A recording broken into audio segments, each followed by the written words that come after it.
सी voter वालों ने एक सर्वे करवाया था और उन्होंने सीएम फेस की जो रैंकिंग थी उस पर 3 नाम आए। वरीयता क्रम में कहें सबसे ऊपर तेजस्वी, नीतीश जो थे वो तीसरे नंबर पे थे और प्रशांत किशोर दूसरे नंबर पे थे। एक चीज तो है, जो आप पटना की सड़क से लेकर के आप मोतिहारी की सड़क पर पहुंच जाए या मधुबनी के किसी गांव में पहुंच जाए, प्रशांत किशोर की चर्चा हर चौक चौराहे पे गली मोहल्ले में कहीं बैठ जाइए, लोग उनको जान रहे हैं। जो शुरुआत में उनके बारे में कहा जाता है कि टिकेंगे नहीं, चले जाएंगे, तो जो चंपारण की भितियरवा से उन्होंने अपनी शुरुआत की, अब लगातार 3 साल तक खुद ही कहते हैं कि 5000 गांवों में हमने पदयात्रा की है, लगातार डटे हुए। एक तीसरी ताकत बनते हुए दिख रहे हैं, नजर आ रहे हैं चर्चा के आधार पर।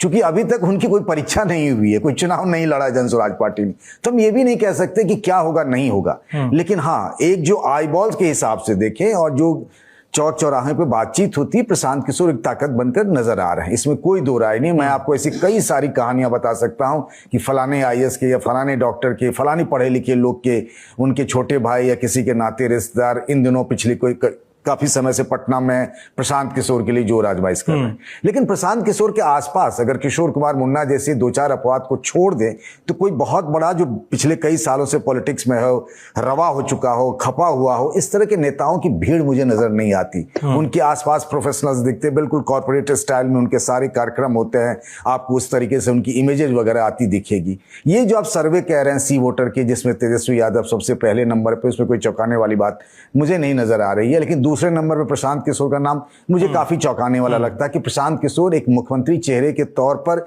दूसरे नंबर पर दिखाया जा रहा है। बीजेपी के नेताओं की अगर हम खास तौर से बात करें तो उनको लगता है कि सबसे ज्यादा प्रशांत किशोर के होने से डेंट अगर किसी को है तो वो बीजेपी को लगता है, बीजेपी को लगना है। एजेंडा वो जरूर सेट कर रहे हैं। किसको पता था सम्राट चौधरी के बारे में, अशोक चौधरी के बारे में, मंगल पांडे के बारे में, दिलीप जायसवाल के बारे में, संजय जायसवाल के बारे में। ये काम तो आरजेडी और कांग्रेस का भी होना चाहिए था, लेकिन उधर से तो कोई ऐसी बात ही नहीं आई।